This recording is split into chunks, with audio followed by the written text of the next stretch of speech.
Yeah. I actually hope we're already recording. Are we actually recording? We are, but you're going to do an intro. You're not just that thing you do. Like, oh, well. This is just really cool anyway. But just do an intro. I mean, let's just say hello, welcome to Ringsiders. Thank you. I almost want you to introduce yourself. You know what? I would love to. I would love to introduce myself to your audience. Hi, everyone. My name is Lacy Traylor. I am the oldest daughter of Ray Traylor, otherwise known as the Big Boss Man, Big Bubba Rogers, the Guardian Angel. Bubba, by a lot of people still in the industry, and I love professional wrestling. Love it. And so when these guys invited me to come on their podcast, I had to say yes, so that we could all mark out together over my dad. Hell yes. A very easy thing to do, given that your dad is still a legend and spoken about so fondly by so many people, his peers, the fans. You never hear a bad word about the Big Boss Man. And I love that. Me too. And I was just telling my mom recently because, like, it occurred to me that, you know, because I was 12 when he passed away. Mm-hmm. So to be here 20 years later and to have so many people just be so kind to me and to show me goodwill simply because my father, that's my inheritance from him was the goodwill that he did while he was on this earth to other people, so much so to where I have the opportunity here 2 decades later since he's passed to come on and to find community with fans from all the way across the pond, and it's just been so wonderful. It's been so amazing, and I only wish that wrestling had clicked for me a little sooner in my life. So I went through, he passed when I was 12, and I wouldn't say I really got it. Can I say, you have to suspend belief, right? Yes. I had so much trauma, and then I'm also the fact that intellectual, right? And you can't intellectualize wrestling. No. When you're when you're born into the industry like me, we were keeping kayfabe, as children, we just understood it. So it's just been such a wild journey over the last couple of years, watching Dad's matches and getting to know his wrestling career. Because I just wasn't in a space, and I guess in my healing to even be able to do it. It's you open up a match and you just want to cry. It's now it's we have our podcast, the Bubba Cast, where we'll watch whole episodes of old matches that he was in, and I am a subscriber. So. Yeah, I am a subscriber. Yes. Oh, thank you so much. I've been blown away by the support, because really it was when we started it, it was more of just for us, and the way that people have been listening to it, I can't even believe it. I'm so humbled, and thank you so much for supporting the pod. Oh, absolutely. Well, I mean, like Callum said, I mean, I'm going to show my age now. I'm 41 years old. So I've been watching wrestling since I was 4. Mm-hmm. So I grew up, my heroes were obviously Hulk Hogan, but also your dad. Mm-hmm. So, I mean, to tell you this is an honor, it really, really is. To say I'm speaking to the Big Boss Man's daughter. I agree. The wrestling fan, it's just wow, because he was one of my heroes. And you know what? At 41 years old, he still is. Yeah. Because these guys are my heroes. And I have so many memories. Like I've said to Callum before, I used to sit and watch with my dad, and I lost my dad a couple of years ago. So I have those memories of wrestling, and your dad's a big part of that. So thank you. Well, thank you. Thank you for sharing him with me. Since we're talking I wish I could bring him on to meet you guys. Oh, I know. Yes. My God, yes. Speaking of memories of the Big Boss Man, this is a cool fact that I've mentioned before on the podcast. My first ever memory of wrestling, the first wrestler I ever saw was Big Boss Man. No way. Yep. In real life? No, on TV. On TV. When you first watch wrestling for the first time, it was Big Boss. So it was like a canon event for you. Yeah, honestly, the first wrestler I ever laid eyes on was Big Boss Man, and I think it was on an episode of, I think it was Sunday Night Heat, and I can't remember the opponent, but I remember seeing wrestling for the first time. I was only young and thinking, oh, this is cool. I didn't know what it was. I had no idea. It was the first time I'd ever seen it, but the first wrestler I ever saw was Big Boss Man, and I've always thought that's pretty cool. And now I'm getting to speak and share memories with his daughter, which is, it's like this is meant to be. yeah. I wish I could hug you two. It is literally like this is meant to be. Like I have so many memories. Like I said, well, like I know your podcast, you talk about his matches, and What's your favorite memory? What's your favorite like Big Boss Man memory? I so many. Like I remember watching the old VHSs that my mum got me, and watching your dad and Hulk Hogan in the steel cage. I'm not sure if it was a Saturday night main event or. I think it was. Do you know which one I'm talking about?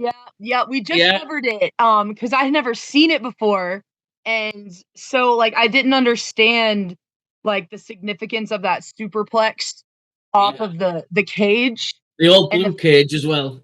Yeah, because I guess because I know people have talked to me, or my mom has talked to me about how Hogan like personally like respected Dad a lot because a lot of guys wouldn't take a bump for him like that. Yeah. So it's like it's so crazy because like when you're a kid and it's like in all the like I'm friends with a lot of other wrestlers' kids and we all talk about this is like that's just Dad.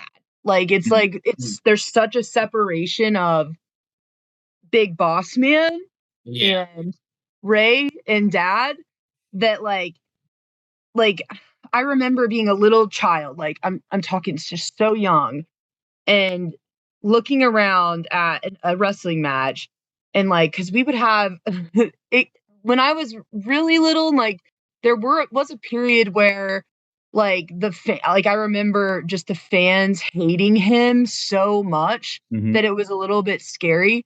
Like and they would throw batteries at like us too. Like and so I had grown up with this resentment because like one also like you know being like gifted like with like intelligence. I say like not to like to my own horn or anything, but it was such like a conundrum for me philosophically like as a child because like people like I remember being like these teenagers around me really think this is real. I must be so smart. Like everybody must be so dumb out there to think that is real. And I'm alone in this and I'm like, do people and then I don't know. It was really crazy and I'm so glad like I outgrew that because like the bottom line is like and I would say this to anyone who would ever hate on professional wrestling is that it is an art form. Yep. It is an art form. And if we can have reality TV shows that are 1000% scripted, kayfabe, if you will, then fucking let yourself enjoy wrestling, dude. What are you doing? Yeah. Like, and it is real. Like, you know, like their body, like, no, you can't. Like the amount of respect I have for these guys as like with hindsight and I did even then as a child because you see how hard they work on their bodies and like you know my dad he was gone when I was really little he was gone like 300 days a year. I remember he would come home and I would be like get him why are you here because my mom's attention is on me like I just remember like being so young and being not really knowing him. And so, like, I'm very, very, very grateful that, like, when he went from WWE to WCW, he only had to work like 100 days a year, and like, he really, really made it an effort to take me. Like, I was a little bit older than my sister and a little more well behaved, so I could go places with him. So I'm so thankful that he, in the time that we did have together, that he was taking me to these shows and he was having me like do little bits with him on stuff and that he like so, like because I think you know especially in my 20s, maybe like sit around and feel sorry for yourself, like, oh, like I wonder what my life would have looked like if I had him stewarding, helping to steward my journey. Would I be in it? And it's just so humbling and fun that, like, after all of it and saying like, oh, I'll never have anything to do with wrestling. Here I am. I just freaking love it. I'm, we have the podcast and I get to talk to you guys. You can tell how much you love it by how you speak about it. You can tell that there's a passion there for it. Yeah. It touches, like, you never really know what's going on in someone's home. Mm-hmm. Right. And like what I've seen is like wrestling touches households that where maybe like there's violence happening, or like there's just such a niche space, and like my heart like just crave, like I just longs for these kids. Like there's a lot of children, like I do a lot of work with like indie promotions here in Atlanta and like down in like the Southeast. And one day I was at a show and there was this autistic kid, and he was just having the time of his life. And I remember I was watching him just in awe, and I had felt like it's contagious. Joy is contagious. It is. Yeah. And so I was watching him and I thought, I wish that there was something in this world that was as easy as this, that made me feel that level of joy. Mm-hmm. And then I realized, wait, I can get that by just watching these guys enjoy it. Yep. Yeah. And then it clicked and I was like, that's why he did what he did. Amazing. Yeah. This is it. So over these years of you like watching your dad's work back and watching your dad's matches and learning about your dad, is there anything that you've learned about your dad in this process that you didn't know before? Lots. And like I think that when we're kids, right, and we look up at our parents, like we kind of naturally like place them on a pedestal. Sure. Maybe like that's just what kids do. I make the joke all the time that I used to be a mature child and now I'm a childish woman. Because like in a lot of ways, like you kind of have to like it kind of, what do you say your kid when you're a professional wrestler, right? And then they're like 6 or 7, they come up to you and they're like, is Santa Claus real or not? Like it was like it like leaked over into like real things because it's like there's kayfabe. It's like it's so dynamic. I kind of forgot what we were originally talking about, and I was I'm gonna just keep talking. So I hope that I hit it. You will. And I'm so sorry. I believe in you. He's not going to tell you, are you? He's not going to tell you what you've learned about your dad in this process. Watching his matches, doing the podcast, speaking to fans, speaking to his peers. What have you learned about your dad that maybe surprised you or that you didn't know before?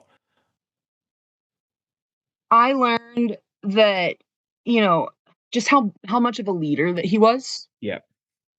It's like, and I've also learned that, like, especially with my relationships with his colleagues and stuff, like, I didn't realize how, like, how do I say this? I didn't realize, like, how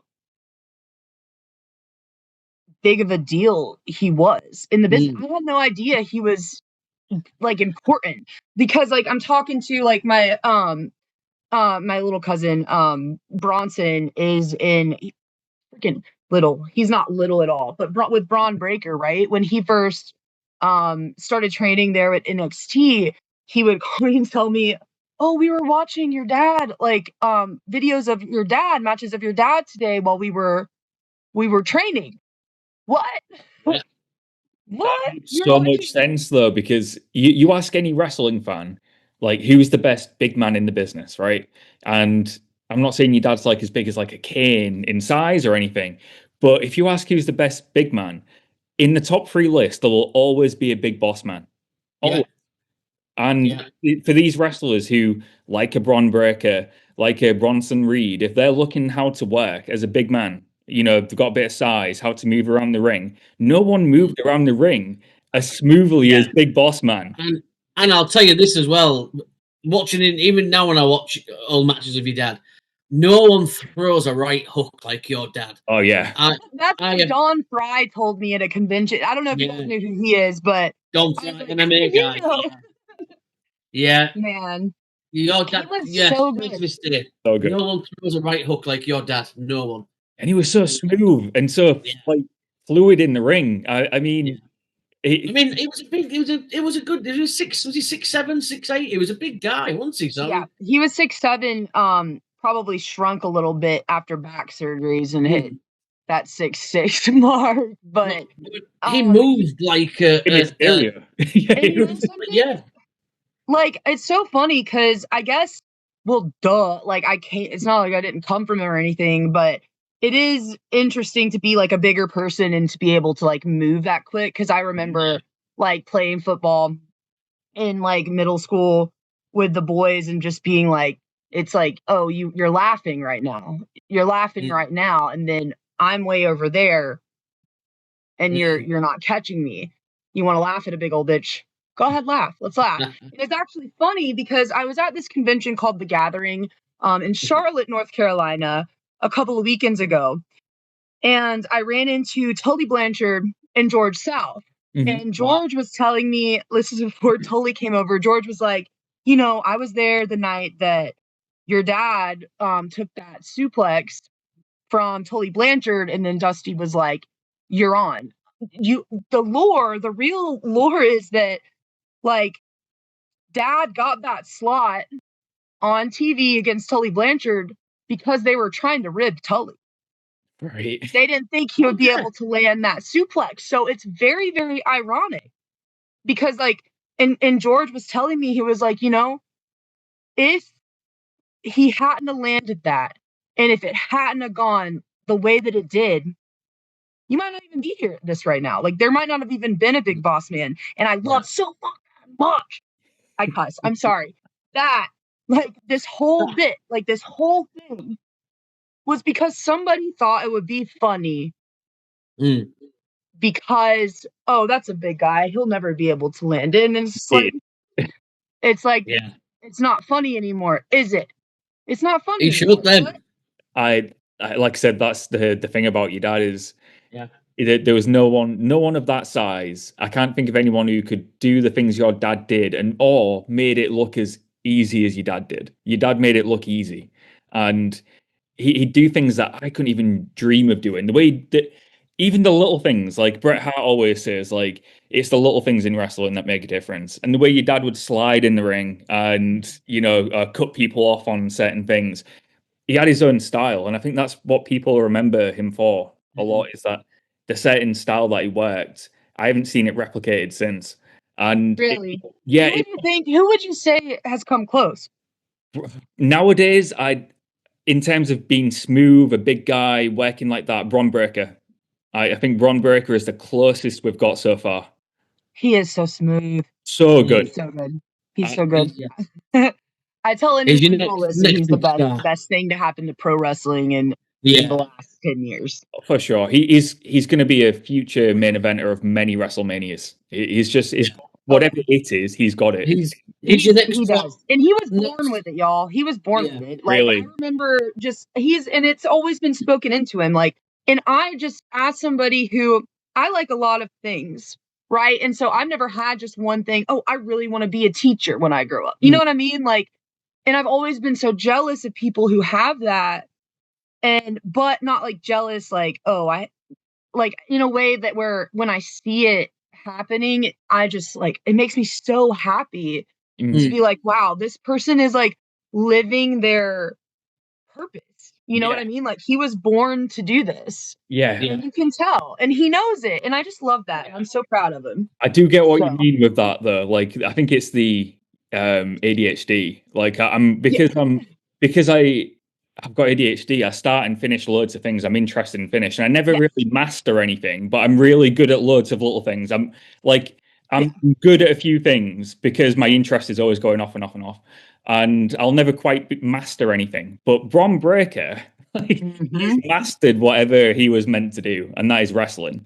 And he's just an absolute freak when it comes to he's your next megastar. He's your next megastar. Hands down, next megastar. I keep saying, I'm wondering, let's do like an open like wager for when he goes into movies. I'm so proud of that guy. He will do. I think that's such a good point. He's got that. He's got the aura. Yeah, aura. Aura, as the kids say, he's got aura. Yeah. He's aura farming. Aura farming, that's the one. Yeah. I had to Google that last week, but I know what it means. It's going to be special when he eventually turns and, let's face it, beats the shit out of Seth Rollins at some point. Yeah. It's going to be magic. It's going to be the 2005 Batista face turn. That's what it's going to be. And he's going to be the hottest babyface in the business for a decade. Speaking of baby faces, though, like we've talked about your dad being our hero, one of our heroes. Your dad was one hell of a heel. Oh God! Oh, I mean, man is my favorite word. When I say a heel as well, I mean, like, we had this conversation a few days ago, didn't we, Callum? Yeah. He was a heel that enjoyed being a heel. Like, you have a lot of heels that want to be cool and have the fans cheer. Your dad was, I mean, he cooked Al Snow's dog. I was just about to say that. Right. When it comes to heel things in wrestling, I don't think there's anything more heel than serving someone their own dog. I think that's the most heel thing ever done in wrestling. You know what? When you think about it, I always say, you look at heels. If you're a training wrestler, you want to be a heel. I always say, look at Roddy Piper. Look at Bully Ray. Triple H was a hell of a heel. And your dad was so good. I mean, it's so much fun. To me, I think he almost felt like, because it's all about the pop, right? Mm-hmm. Yeah. Really, the fans are deciding who's the babyface and who's the heel. Because there have been certain times where it's like heel and heel. Like I've learned so much this year. But like, to me, and I think to my dad, it's like almost easier to be the heel because you don't have to be like how do I say? It's almost easier for us to be the heel because like we have such a dark sense of humor in our family anyway, and like recreational argument. I just learned not every family does that, so like I probably really need to chill out. But like, you know, my dad didn't have an easy life. He had a really tough childhood. He was one of, when I didn't learn this until I was an adult, that his father, he had no relationship with his biological father. He was not a good man. And so that was like an element going on with him in his early life. Thankfully, my grandma met a wonderful man who is, my dad called his dad, right? Like that was grandpa, but it wasn't his dad. And so he was the oldest child of 3 kids, single mom for a while. Like he took care of people since, like, anybody who's an older. Are you guys older? Do you have siblings? I have a younger brother. I'm the older. And I feel like when you're, and especially in our culture down here in the South, I don't know how, if you guys have a Christian church on every block, like a McDonald's over here, but it's very like capitalism, Christianity over here, like right. Like, and so like, wait, I just completely threw myself off. I don't know why I started talking about that. I know I was going somewhere, but it just like left. No, but yeah, he didn't have an easy life, and we come from poverty. Like he's like the first person in my family to like, and he lifted others out of that too. Yeah. But like, he really had it. Like, you know, he just was so talented athletically, like, Mm. you know, he took them to like our high school. Like, he's a local legend in our hometown just because of, you know, Friday night football is a big thing Love that. over here in the US, if you guys can imagine. But, you know, he always told me that he wanted to play baseball, but right, my okay. grandma made him play football. And And okay, we love baseball. Like, he loved throwing the baseball, like, and like he was just so talented. And it's crazy to think, like, you know, you were saying, Jamie, earlier, like, you just turned 41.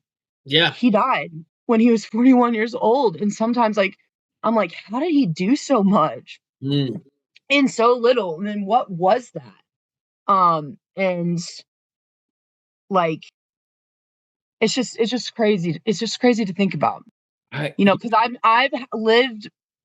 I've been on Earth longer than he was around me while he was on Earth. Yeah. So I hope he would be proud of me.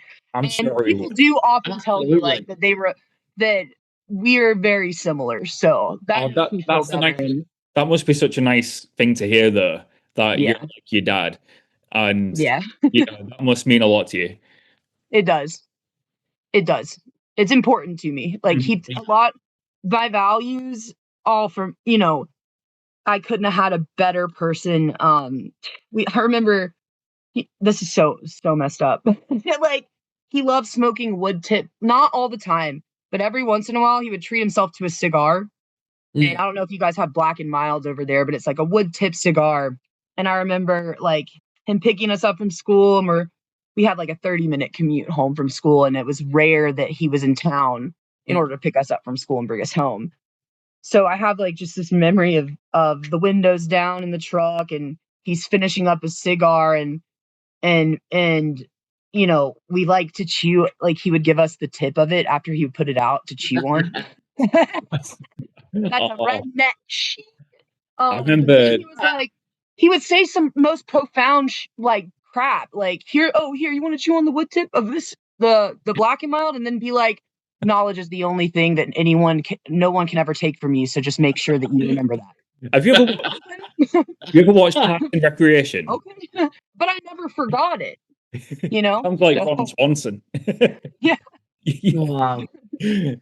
Oh God, I remember the first time I had chewing tobacco once in my life, and no one told me you don't swallow it. No. So Oh, Callum, no. I had a mouthful of chewing tobacco, and I just swallowed, and spent about the next hour bringing it all back up. And Oh, No. my. yeah, I can only imagine how disappointed your dad would have been in me if he saw me do Yeah. that. I did not know that story. That's the There first you time go. I've heard that story. Wow. Okay, fair enough. I love the smell of tobacco. Like, my Oh yeah. granddad, he used to have a pipe every night. Mine I, too. I would make sure I smelt his tobacco first, because I it was the love it. most. Oh, It's so comforting, right? Like, yeah. when you Yeah. catch a whiff of it. Oh, So the smell of tobacco. Yeah, it's one of my favorite smells. I've never swallowed it though, unlike somebody. Look, But I was 19, all right? yeah, there's still time. There's still time. There's still this is time. true. This is true. This is true. I probably will now, just to be an idiot. But you know, the smell's amazing. It is. But obviously, you're watching your dad's matches. Have you got a favorite match? You know what? I do have a favorite match. I have a couple. I really love Mr. Perfect Big Boss Man WrestleMania 7. Maybe 7. Yes. I love that match. And there is another one where I don't even I want to say maybe it was not Doink, but there's certain he just looks so smooth in a lot of them. It's hard to choose because I'm like, Yeah. like, because now that I've been watching and I'm noticing how other people look, and I'm like seeing his, I was like, oh, they don't make them like that anymore. You know what I mean? Like, I guess as well, like the match with Mr. Perfect at WrestleMania 7, which is one of my favorite WrestleManias as well. Is it true that they were really, really close friends, weren't they? So I guess that would be easy as well when you're in the ring with someone you love and trust. Oh yeah, they were the best of buddies. I was always told Kurt was my godfather. And they looked out for each other on the road. They were really, I bet, I wish, so wish was old enough to have like a memory with both of them together and just how funny, because like Kurt was hilarious. All I hear about Kurt from people is just how hilarious that he was. And I just know, like, my dad was hilarious also, but like I would have loved to see those two just have a day, or go play golf with them or something. And they knew how to have a good time. That's what it's all about. That's what it's all about. You gotta enjoy things. You have to enjoy things. And I personally think enjoying things is actually a skill that most people don't even realize it's a skill that you have to hone in on. Because if you can't enjoy yourself in the moment where you are now with what you have, and then you're chasing like, oh, I'll enjoy it when I get this amount of subscribers or when I do this, like, you're never gonna actually enjoying it. And you're training your brain and wiring your neural pathways to say this is you just hit the nail on the head. Like me and Callum said this all the time. Like you said, like subscribers. We do this because we love this. We love wrestling. We enjoy. It's not about views. I tell you that. No, it's about that connection, and like we said earlier, wrestling's a very powerful thing. It's an art form. Mm-hmm. Hey, it's the first sport. It's the first sport.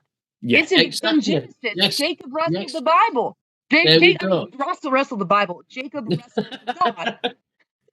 But yeah, I mean, it's like I can go philosophical about wrestling like in a heartbeat. But you're absolutely right, Jamie. Yeah, it is. It's the most wonderful thing in the world. And like Callum said, the subscribers are wonderful. Don't get me wrong, but we don't do it for the subs. We don't do it for the likes. We do it for the love of pro wrestling and meeting people like you. We've become friends with so many people in the wrestling industry because of us doing this, and we enjoy it. And it all goes back to joy being contagious. It's clear that you guys love it, and that's how you draw people in. You just can't help it. We speak to people that we never thought we'd get a chance to. Like, if you'd have said maybe when we started this 8 years ago, you'd be speaking to Big Boss Man's daughter one day about all of his best memories. I said, no, we weren't. But now we get the chance to do that. I mean, that's like every interview we do is like a bucket list interview because it's not something we ever expected to do. So we just love doing it. I love it for you guys, and congratulations on your success. We haven't. No. You guys have a space. You know how hard it is to build community, and you know how like in the digital age and stuff, our third spaces, and when I say third space, it's mean you have work, home, and then church or the bar or whatever. You know what I'm saying? And then after COVID happened, we lost that. I feel like, and like wrestling has, and I don't know if there's indie promotions over there or what. They're popping up like crazy. Like it's popping off in the zeitgeist. And I don't remember it ever being that way. It wasn't. It wasn't. This has to be new. Like, I don't remember ever hearing my dad going to these conventions and stuff that I get invited to just because of him. And I'm like, he would have loved this. This would have been his favorite part of his career. I really think that. I can absolutely see your dad doing the conventions and having a active line. Yeah. Oh, yeah. Now, we're fortunate we get a convention over here every year now called For the Love of Wrestling. And it's do you guys go to it? I went this year. I did, yeah. And again, I met so many people. I got a photo with the Mountie in full Mountie gear. One of my favorite matches of your dad's. I mean, I just met him like a couple of weeks ago, and I know he's Canadian, but I guess like freaking Americans, we don't even know what's going on everywhere else. Like, we think the world is centered around us. You know what I mean? And like, he called and left me a voicemail, and I was like, I forgot. Like, of course he's like French Canadian, but he was freaking French. I was like, oh my God, he's exotic. Like, this voicemail, I was like, I'm saving this forever. So I really hope I get to meet him at one of these soon. But he was lovely.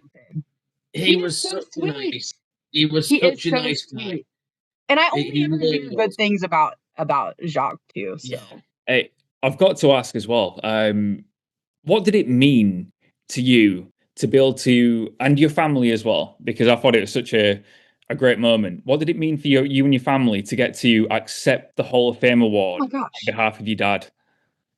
that it was unreal. There's only like it is so unreal. The WWE universe and the way that fans show up. It was one of the most overwhelmingly like humbling, incredible things like I'll ever experience. I mean, who can say like I got to speak in front of 50,000 people? No. I got to go out and stand in at AT&T Stadium in front of over almost 120,000 people. It's like and to be received like so like it's so graciously and kindly and like to get that VIP like there's nothing like a VIP WrestleMania experience. It was out of this world. It was so much fun. And to be honest, I'm thankful that it happened while Vince was still in there. I know, you know, it we don't have to make that about that, but it is a little bit different now, that it's more corporate with the TKO takeover and stuff, and like the you aren't getting like you could have called Vince. I need 10 tickets to Raw and have it. They don't have that system anymore, which is fine. But it's like I got to. It was the first time since Dad passed away that I had been around his coworkers like that. That I had been back in that space, like behind the scenes, the smells, like the locker room, like it was so overwhelmingly beautiful, and I'm so grateful to WWE and the WWE universe for that honor. I can't believe it's almost been 10 years ago. What? Yeah. And I I can't was believe it took me I was like just thinking about almost this. I like went to 10 WrestleMania 32. yeah. And I like I didn't even have Dad's like legacy Instagram or anything running during all that. It was such a terrible time in my life personally with what I was dealing with, but I can't believe it's been 10 years. Wow. How cool. And like I think I'm just now starting to be like really realize like wow, that actually was really cool, and not a lot of people ever have the opportunity to experience what it's like to be in like a stadium, and like it was just so crazy. I think Callum was there, wasn't he? I was there, yeah. Callum was there. I was there. You were there and you didn't come say hello? I should have known. It was so hilarious, you guys, because like during WrestleMania 32, I think it was like Sunday night. It wasn't the Hall of Fame night. It was Saturday or Sunday. Anyway, I had my son with me, and he was like 2 at the time, or almost 2. And I walked outside with him, like to just an open area they had, and there were like 15 police officers who stood in line to hold Big Boss Man's grandson and to shake my hand. I was so humbled. I was like, "Oh my God, this is so crazy."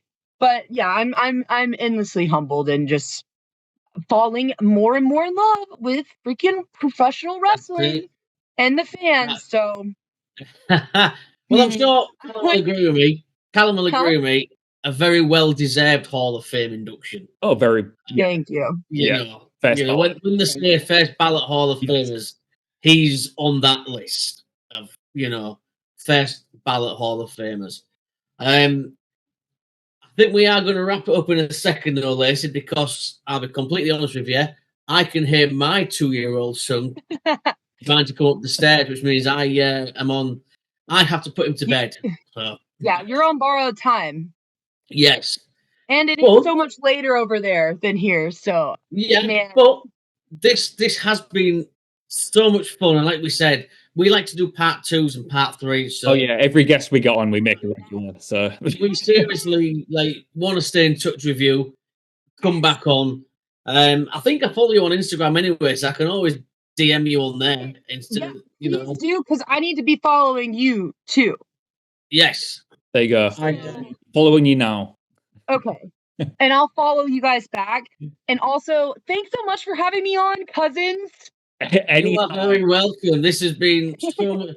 We said earlier before we, we finally got here because it took a while, didn't it? There was things happening for all of us. Worth it. Right. Worth the wait. Absolutely worth the wait. We took a little break earlier, I think, with Callum in the year and had some time off. And we've come back and it's been so much fun. And for things like this has been so much fun. You know. Thank you guys. I can't thank you enough. I really appreciate it. No, thank you, Lacy Traylor. Yes. We will certainly be back for part 2. Plug your podcast as well. Yeah, is there anything you want to? Yeah. Listen, Big Boss Man WWE. Follow me. Follow Dad's Legacy page. So, and if you guys ever have any content or you want to post this, like I tell the fans, like it's kind of like a community thing with his Instagram, because I notice like Instagram has these features where you can invite a collaborator. So a lot of creators who do in the wrestling space will post figure photography or create art. Tag me on anything, like anything I can help you guys promote. That way it'll show up on Big Boss Man feed if you have Big Boss Man art, anything like that. That's how you find me. We got an awesome community over there. I love Dad's fans. And I just love this space. And thank you guys for having me on today. Well, thank you. And like when this goes up, Callum's the man that does all this. We'll make sure you know when it's up. We will let you know. It'll be up. We will stay in touch and get you back. All right. Well, thanks, gentlemen, so much. Thank you so much, Lacy. We'll see you soon. Thank you. Thank you. Bye-bye.